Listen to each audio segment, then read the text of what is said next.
Hi hello అందరికీ నమస్కారం. Welcome to Madhurimalu. ఇంకా ఎవరైనా మన ఛానల్ని సబ్స్క్రైబ్ చేసుకొని ఉండకపోతే ప్లీజ్ ఇప్పుడే సబ్స్క్రైబ్ చేసుకోండి. ఇక లేట్ చేయకుండా మన స్టోరీలోకి వెళ్ళిపోదామా? నా సాడిస్ట్ మొగుడు ఎపిసోడ్ 84. హ్మ్. ఇప్పుడు చెప్పండి మేడం. మీ కూతురికి తమరంటేనే ఎక్కువ ఇష్టం.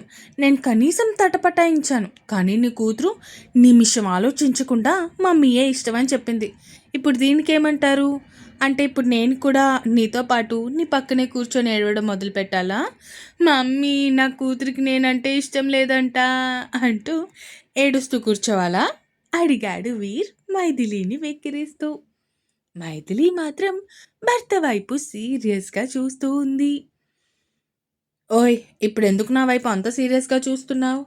అడిగాడు వీర్ భార్య వైపు చూస్తూ. ఎందుకు నన్ను ఇమిటేట్ చేస్తున్నావు? అది కూడా వెటకారంగా అడిగింది మైథిలి. అబ్బా!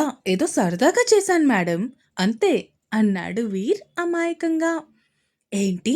సరదాగా చేశావా? నీకు నన్ను ఏడిపించడం సరదానా? అడిగింది మైథిలి నడుముకి చేతులు కట్టుకొని. అంటే మరి అది అంటూ తడబడుతూ భార్య వైపు చూస్తూ, అంటే అలా కాదు బంగారం. ఏదో నిన్ను నవ్విద్దాం అనుకున్నా అది ఇంకేదో అయిపోయింది అంతే అన్నాడు వీర్. సర్లే నువ్వెన్నైనా చెప్తావు. నీకు బాగా అలుసైపోతున్నాను కదా అంది మైథిలి భార్య ప్రవర్తనకి తల కొట్టుకుంటూ. నాకు తెలిసి నీకున్న మూడ్ స్వింగ్స్ ప్రపంచంలో ఇంకే ఆడపిల్లకి ఉండవు అన్నాడు వీర్.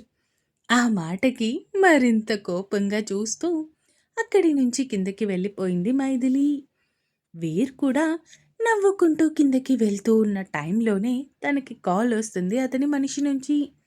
హలో సార్, అది ఇప్పుడు మీరు ప్రమాదంలో ఉన్నారు సార్ అన్నాడు అవతలి వ్యక్తి. ఏమైంది అడిగాడు వీర్ గాంభీర్యంగా. అది సార్, ఆ అశోక్ గాడు మీ మీద అటాక్ చేయడానికి ప్లాన్ చేశాడు అంటూ అశోక్ తన మనిషిని అమెరికా పంపించిన సంగతి చెప్పాడు వీర్కి. ఓకే, నేను చూసుకుంటా అంటూ కాల్ కట్ చేసి తన మనిషి ఇంకొకటికి కాల్ చేశాడు వీర్. నీకు ఒక అరగంటలో కొన్ని డీటెయిల్స్ పంపిస్తా. రేపు మార్నింగ్కి ఎయిర్పోర్ట్ నుంచి వాడు బయటకు వస్తాడు. వాడు ఎయిర్పోర్ట్ దాటక ముందే వాడి ప్రాణం పోవాలి అన్నాడు వీర్. ఓకే సార్, నేను మన వాళ్ళని తీసుకొని ఇప్పుడే ఎయిర్పోర్ట్కి స్టార్ట్ అవుతాను అన్నాడు అతను. ఓకే, మిస్ చేస్తే మాత్రం అసలు వదిలిపెట్టే ప్రసక్తే లేదు అంటూ కాల్ కట్ చేసి అప్పుడు కిందకి వెళ్ళాడు. ఎరా ఇంత టైం పట్టింది అడిగాడు దివిత్ వీర్ వైపు చూస్తూ. అది అంటే ఒక కాల్ వచ్చిందిరా, మాట్లాడుతూ టైం చూసుకోలేదు అన్నాడు వీర్ ఫ్రెండ్ పక్కన కూర్చుంటూ. ఇక పని వాళ్ళు వడ్డిస్తూ ఉంటే అందరూ తినేశారు. ఇక ఆ రోజు వన్య తల్లిదండ్రుల దగ్గర పడుకుంటాను అని చెప్పడంతో కూతుర్ని ఎత్తుకొని రూంలోకి వెళ్ళిపోయాడు వీర్. మమ్మీ వచ్చేసరికి పడుకుని పోవాలి బంగారం అన్నాడు వీర్. ఓకే నాన్న అంటూ తండ్రిని గట్టిగా పట్టుకొని హాయిగా పడుకుండిపోయింది. ఇక కొంచెం సేపు తల్లితో ఫ్రెండ్తో మాట్లాడుకొని అప్పుడు రూంలోకి వెళ్ళింది మైథిలి. అప్పటికే వన్య నిద్రపోయి కనిపించడంతో ఏంటి మీ కూతురు అప్పుడే పడుకుండిపోయిందా అడిగింది మైథిలి భర్త వైపు చూస్తూ. హా, పడుకుండిపోయింది. నువ్వు కూడా పడుకో. నాకు కొంచెం వర్క్ ఉంది, అది చూసుకొని నేను పడుకుంటా అన్నాడు వీర్ ల్యాప్టాప్ పట్టుకొని. గుడ్ నైట్ వీర్ అంటూ నిద్రలోకి జారుకుంది మైథిలి.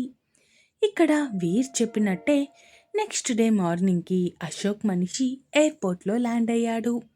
ఇక వాడు చెక్అవుట్ అయిన దగ్గర నుంచి క్యాబ్ బుక్ చేసుకునే వరకు వాడిని గమనిస్తూ ఉన్నారు వీర్ మనుషులు. ఇక వాడు ఎప్పుడైతే క్యాబ్ బుక్ చేసుకున్నాడో వెంటనే తన మనుషులకి సైగ చేశాడు వాళ్ళల్లో ఒకడు. ఇక ఒక టాక్సీ పట్టుకొని అక్కడికి వచ్చాడు ఇంకొకడు. టాక్సీ నెంబర్ సరిగ్గా చూసుకోకుండానే ఎక్కేశాడు అశోక్ మనిషి. అదేంటి మీరు ఇటు తీసుకెళ్తున్నారు? నన్ను నా డ్రాప్ లొకేషన్ బట్టి మీరు అటు కదా తీసుకొని వెళ్ళాలి, కానీ ఎయిర్పోర్ట్ లోపలికి ఎందుకు తీసుకొని వెళ్తున్నారు? ఏ చెప్, సైలెంట్గా ఉండు, లేదంటే నిన్ను చంపేస్తాను అన్నాడు డ్రైవ్ చేస్తూ ఉన్నవాడు. వెంటనే అలర్ట్ అయిన అశోక్ మనిషి కార్ డ్రైవ్ చేస్తూ ఉన్న వీర్ మనిషి పీక పట్టుకొని వెనక్కి లాగుతూ ఉన్నాడు. వీర్ మనిషి తన దగ్గర ఉన్న గన్ తీసి వాడి చేతి మీద కాల్చేశాడు. అమ్మా అంటూ నొప్పికి గట్టిగా అరుస్తూ వాడి పీక మీద పట్టు వదిలేశాడు అశోక్ మనిషి. నీకు ఆల్రెడీ చెప్పాను, అయినా నువ్వు వినలేదు అంటూ ఒక దగ్గర కార్ ఆపాడు. కార్ ఆపగానే కార్లోకి ఎక్కారు ఇంకో ఇద్దరు మనుషులు. రై, వీడు చాలా డేంజరస్గా ఉన్నాడు, వీడిని పట్టుకొని ఉండండి, నేను సార్కి కాల్ చేస్తా అంటూ వీర్కి కాల్ చేశాడు అతను. ఇక్కడ టిఫిన్ తింటూ ఉన్న టైంలోనే ఫోన్ రావడంతో లిఫ్ట్ చేశాడు వీర్. సార్, మీరు చెప్పినట్టు అతన్ని బంధించాము, చంపేయమంటారా లేదంటే మీరు వస్తారా సార్ అడిగాడు అతను. నేను వస్తున్నాను, వాడి ప్రాణాలతో ఉండాలి అంటూ కాల్ కట్ చేసి తింటున్న ప్లేట్లోనే చేయి కడుక్కొని పైకి లేచాడు. వీర్, ఏమైందిరా, అంతా ఓకే కదా అడిగాడు దివిత్ ఫ్రెండ్ వైపు చూస్తూ. ఒక గంటలో వచ్చేస్తాను అంటూ కోపంగా అక్కడి నుంచి వెళ్ళాడు. ఏమైంది ఇంతకీ, ఎవరు ఫోన్ చేసి ఉంటారు అనుకుంటూ ఆలోచిస్తూ ఉంది మైథిలి. దివిత్ కూడా చేయి కడుక్కొని వీర్ వెనకే పరుగు తీశాడు. ఇక కార్ దగ్గరికి వెళ్ళేసరికి దివిత్ కూడా వీర్ దగ్గరికి వచ్చి, పద ఇద్దరం కలిసి వెళ్దాం అన్నాడు ఫ్రెండ్ చెయ్యి పట్టుకొని. అవసరమా, ఉండొచ్చుగా ఇంట్లో, లేదంటే ఆఫీస్కి వెళ్ళొచ్చుగా అడిగాడు వీర్ రెక్లెస్గా. నువ్వొక్కడివే వెళ్ళాల్సిన అవసరం ఏం లేదు, ఇద్దరం కలిసి వెళ్దాం అన్నాడు దివిత్. ఇక ఇద్దరూ కలిసి స్టార్ట్ అయ్యారు.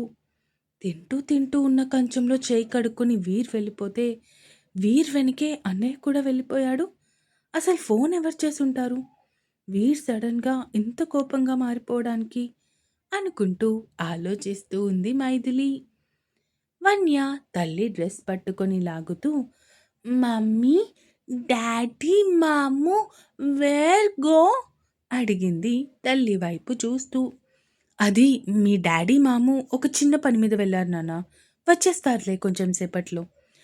నాన్న come, then only my eat. నాన్న తినిపించా నాకు, అప్పుడే మై ఈట్ అంది వన్య పాప. బంగారం, డాడీ వచ్చేసరికి లేట్ అవుతుంది, నువ్వు అప్పటి వరకు తినకుండా ఉంటే డాడీకి కోపం వస్తుంది. సో నువ్వు గుడ్ గర్ల్లా టిఫిన్ తినేసి ఆడుకోవాలి, ఓకేనా అంది చందన.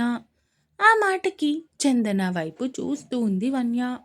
ఈరోజు నీకు అత్త తినిపిస్తుంది, ఓకేనా అంటూ పాపని తీసుకుని అక్కడి నుంచి వెళ్ళిపోయింది చందన టిఫిన్ ప్లేట్ పట్టుకొని. ఇక్కడ దివిత్ వీర్ అక్కడికి వచ్చి చూసేసరికి వాడిని బంధించి ఉంచారు తన మనుషులు. రై, వాడిని ఇక్కడికి తీసుకొని రండ్రా అన్నాడు దివిత్. ఓకే సార్ అంటూ వాడి చేతులు కట్టేసి వీర్ ముందు మోకాళ్ళ మీద నిలబెట్టారు అతని మనుషులు. ఎరా, నీకెంత ధైర్యం ఉంటే నన్ను చంపడానికి వస్తావు అంటూ వాడి జుట్టు పట్టుకొని కార్కి తగిలించాడు. ఒక్కసారిగా గట్టిగా అరుస్తూ ఉన్నాడు అతను. ఈ వీర్ జోలికి వస్తే ఎలా ఉంటుందో, వీడి చావు ఒక పర్ఫెక్ట్ ఎగ్జాంపుల్ లాగా ఉండాలి, అలా చంపండి, వీడిని చంపి దాన్ని ఆ అశోక్ గాడికి ఫార్వర్డ్ చేయండి అంటూ అక్కడే నిలబడి ఏదో షో చూస్తున్నట్టు చూస్తూ ఉన్నాడు. వీర్ మనుషులు వాడికి నరకం చూపించి చంపుతూ ఉన్నారు. వాడి ఆర్తనాదాలతో ఆ ప్రదేశం మొత్తం దద్దరిల్లిపోతుంది. దివిత్ ఆ సౌండ్స్ భరించలేక చెవులు మూసుకున్నాడు. ఇంకా ఉంది. ఈ ఎపిసోడ్ ఎలా అనిపించిందో కామెంట్స్ రూపంలో తెలియజేస్తారు అని కోరుకుంటున్నాను. అలాగే సబ్స్క్రైబ్ చేసుకోవడం మాత్రం మర్చిపోకండి ప్లీజ్. ఉంటాను, బాయ్ బాయ్.